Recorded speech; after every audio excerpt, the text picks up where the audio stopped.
to provide them the care and support that we can afford. And we in Parliament will do what we can to remember them. A lot of discussions are ongoing on radio and etc. I just want to assure Ghanaians that in moments like this, let us be united as a country. It's a painful tragedy, but let us remain united as a family, as a nation, so that we can support the family of the deceased. This is when they need us most, and so we should be available for them. I thank you very much. And the Speaker is so devastated, but we will compel him to say one or two words. Like you said, he was very close to all of them. Dr. Murtala, Alaji, Omami, they're all people that the Speaker has worked very closely with. And so we can all understand how devastated we are. Mr. Speaker, people want to hear something from you. Let that be.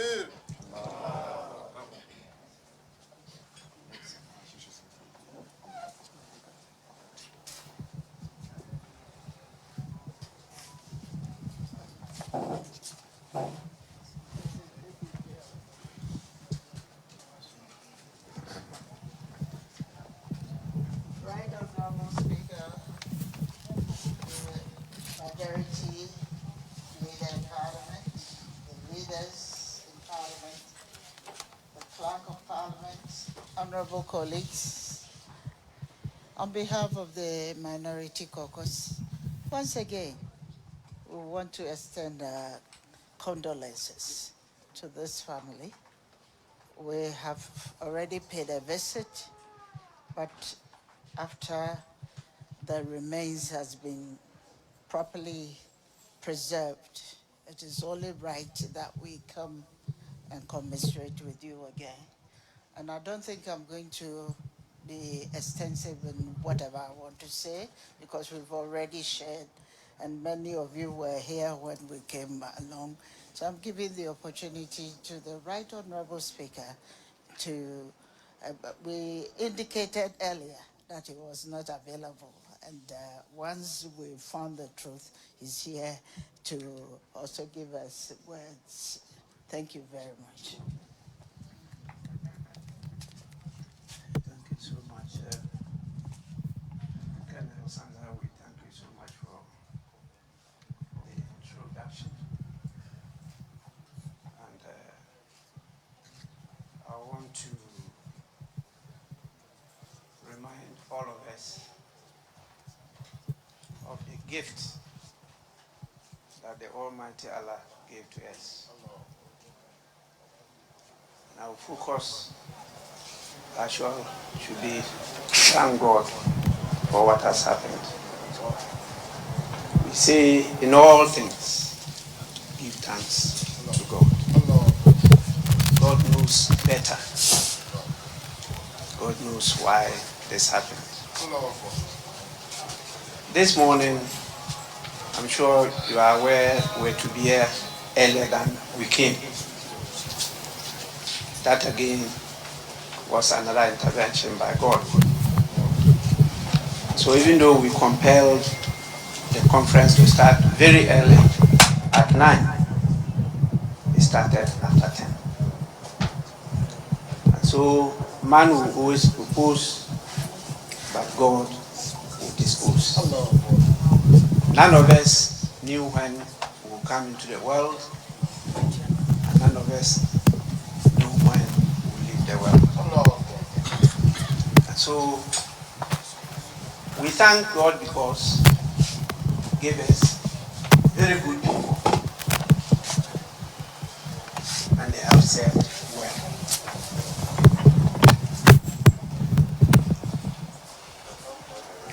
There are a number of things that have already been said, and I will not repeat them. But I really worked very closely with our late brother our late father, our late husband, when I was the Minister for Health. He was my administrator. So to see me, you have to see him first before you come to see me. That's how we went for the 12 months that I was in the Ministry of Health. And so since then, he's been very, very close to me. And sometimes we always agree to disagree. I recall even the first John, the first term that His Excellency John Dramani Mahama was in power, and gave him an appointment. Immediately I heard the announcement, I called him. He said, no, I don't support. I think you should rather go to some different place. And he said, no. That is what His Excellency are giving him. And he's grateful. That decision is not ours, it's his. And so we just chat over it and laughed. And I said, okay, that's a good beginning. You can start from there. Because I know his capacity. I worked with him. Then, later, he was made Minister for Food and Agri. Short while, we lost election. And so I was not surprised that he even went into agri and farming and was in charge of His Excellency's large commercial farm. So when we came back, this was another discussion. And his name featured always in our discussion. Whether to let him go to Food and Agri again or somewhere. These were the discussions we held throughout. And for some good reason, another person was given that ministry. And so we asked him to try to continue. But as politicians and their ambitions, he kept on coming that no, he should be given a position. And so we're all happy that, yes, he's been given another role. We don't determine, because you have put us there to serve you. So wherever we are called to serve, we go.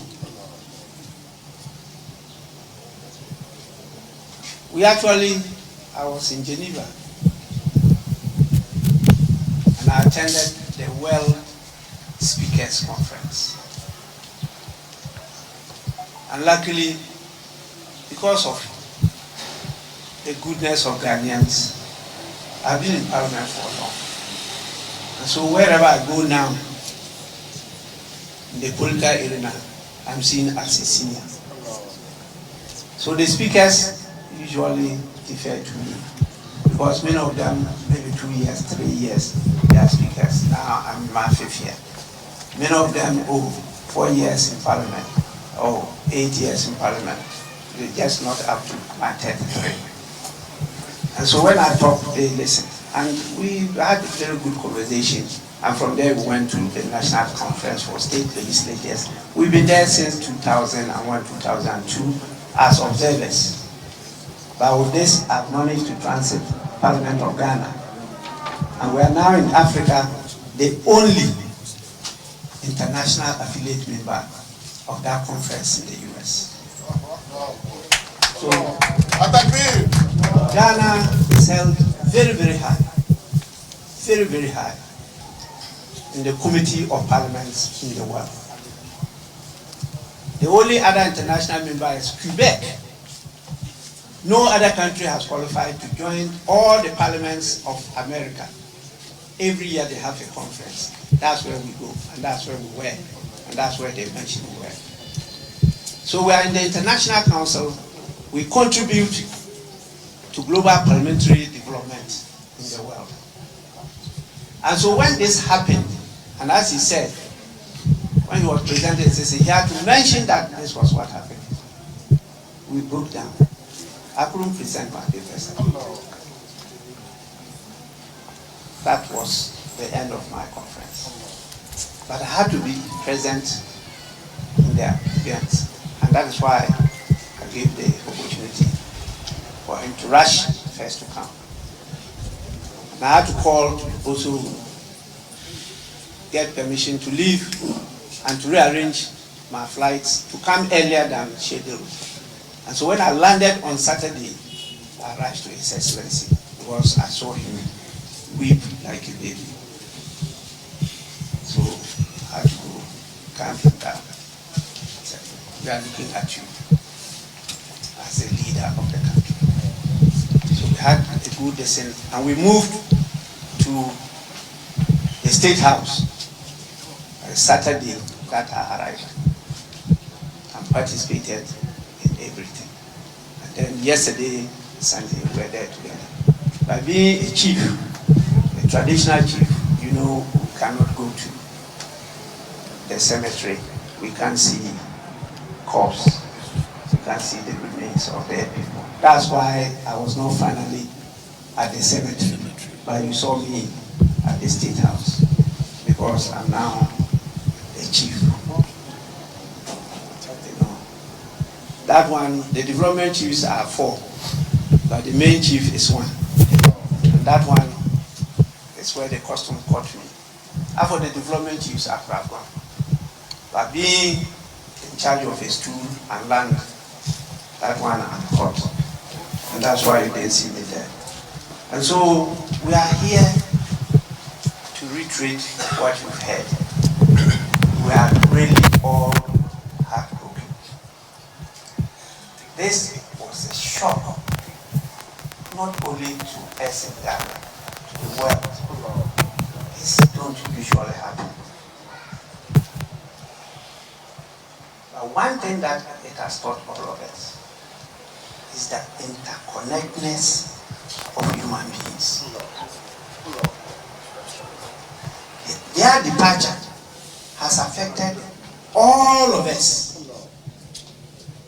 And I must say, whether you like it or not, it has changed all of us.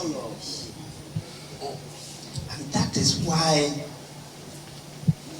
we always insist that each be his neighbor's keeper. We don't live as individuals. God created a society, and we have to live as a society. Very important.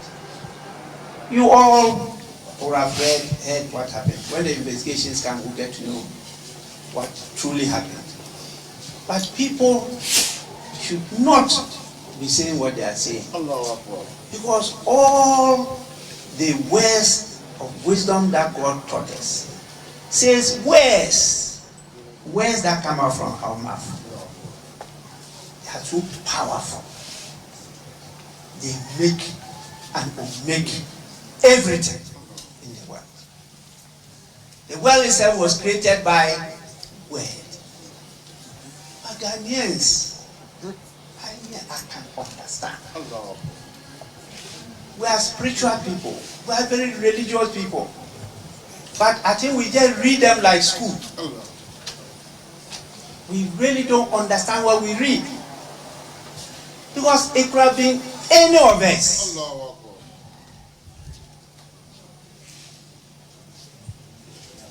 We had to fly to come. How can you George fly? We all had the turbulence anytime you fly.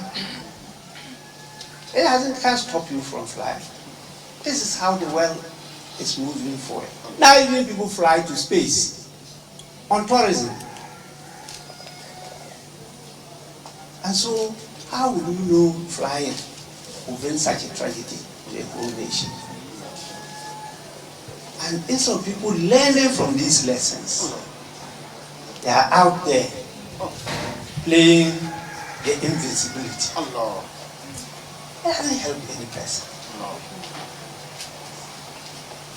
I'm saying this because we are all here as leaders, so that we can also add our words to talk to our whatever differences we have. And yet the creation of God. It's God that created us different. And that is what politics is about. How you get that difference to work together in unity, so that everybody's interests, that different interests, are all factored in what we do. That is to unite us, to bring us together, not to divide us, not to let us hate each other. I can't get it. It's so sad. I listened to His Excellency plead throughout his speeches. I listened to wise counsel from the elders. And yet, it's going on. We will definitely do our best. We have done, by the Muslim custom, a befitting burial. But the funerals will still continue. We want to assure the family, both immediate and extended family, we want to assure his constituents, because we know how he wanted to serve as a member of parliament, how we worked together. It was not his time, it's not been his time. I want to assure everybody we are together in this battle.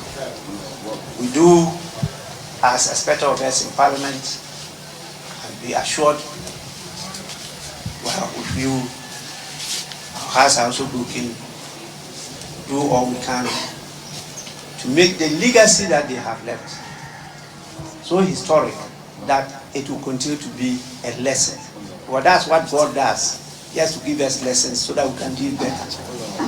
So when you don't learn from those lessons, that you continue to do what we are doing. But I want to thank you for the patience. I want to thank all of you for the opportunity you've given us. And I want to assure you once again that Parliament is with you, and we do all we can to support each other until the Almighty Allah calls us back. We are more spiritual than physical. And when you are young, the flesh is stronger. As you grow old, the soul and the spirit dominates. When you get to a very advanced age, the spirit is stronger. Every elderly person will tell you. And so our people in the spiritual world, the imams, the pastors, the reverends, we should listen to them. It's not all of them who are looking for money. Don't take what they say for granted. If they say act, act. I listen to all. I myself have been threatened many times. And I've listened to the prophecies. I don't take them sleeping. Because that's their area. I can't say somebody who is not in parliament will do parliamentary work more than me. And so I don't know about the spiritual world more than those who are taking it as a career. And so all these things work for good. You should not ignore them. Please, once again, let us, in this grief, not forget about the power of the Almighty God. All works for our good. And we'll continue to thank Him for giving us these precious lives, for the service they rendered to us. And we pray that He finds a good place in Jannah for them to say until we meet again. I thank you.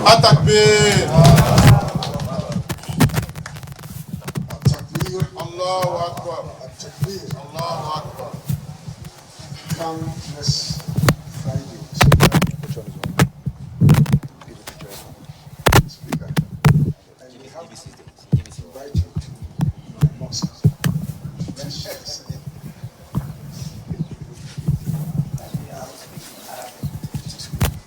I was speaking Arabic.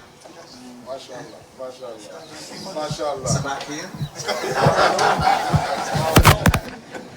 Well, this is to tell you that at a point in time, the speaker actually stayed and worked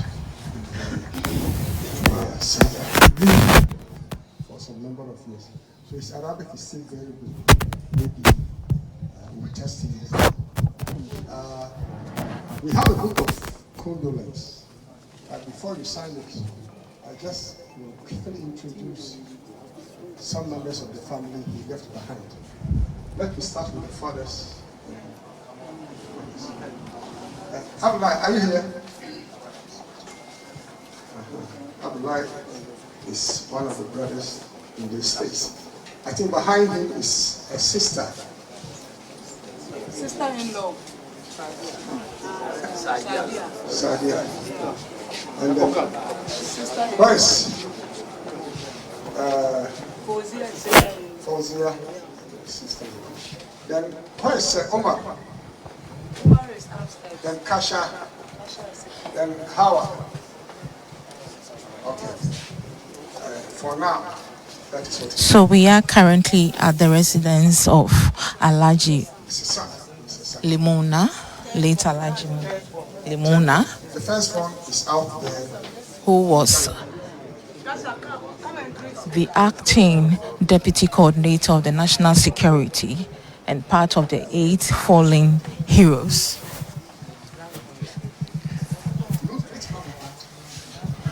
The family spokesperson is now introducing some members of the family to the Speaker of Parliament and leadership of Parliament.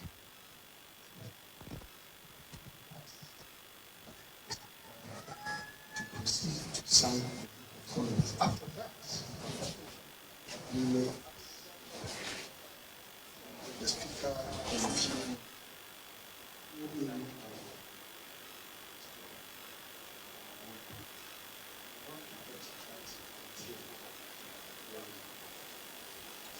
Now the majority leader is leading the team from Parliament to go and sign the book of condolence.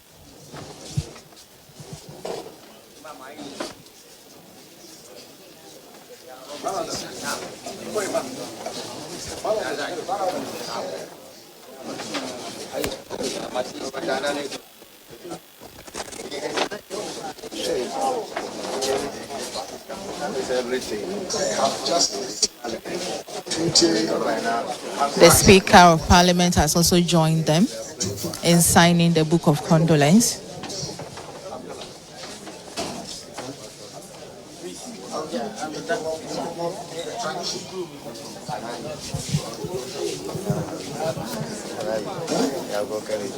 So that is the Speaker of Parliament, Mr. Oban Bagbin, signing the book of condolence.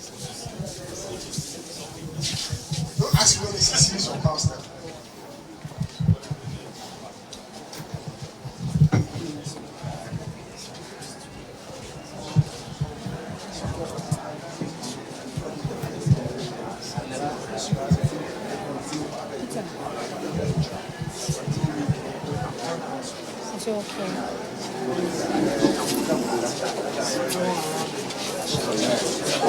So the Speaker of Parliament just finished signing the book of condolences. Next is the majority leader, Mr.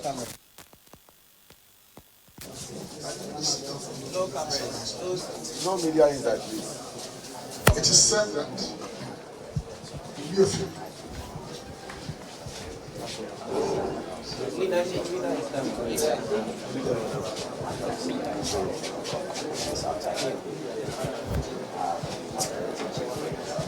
So Alhaji Limona let me acknowledge Muniru Mohammed is part of the fallen officials landlord of the who constituency. lost their life during the helicopter crash that occurred last week. Ramadan is the landlord of the constituency. Anytime he decides that he wants us to move out, the details, we have to recognize Mr. Honorable Godfrey Jason, Mr. Though the Islamic burial service was held for him and Alhaji Dr. Mutala just yesterday, the leadership of Parliament is here at his residence to commiserate with the family, because according to the Speaker, the leadership of Parliament was outside of the country when the incident happened, so they couldn't come before the burial service.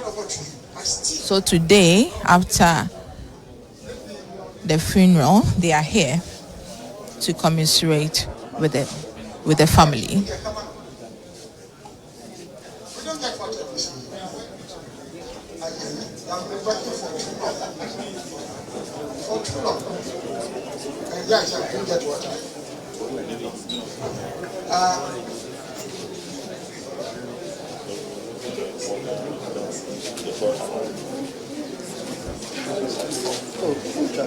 The majority leader is still signing the book of condolences. And in waiting is the majority chief whip. I also know the vice president of MTN Africa has also been waiting. I believe as soon as the speaker takes leave of us, we will receive Reverend Wenger. He is done now, and he is joining the rest of the team.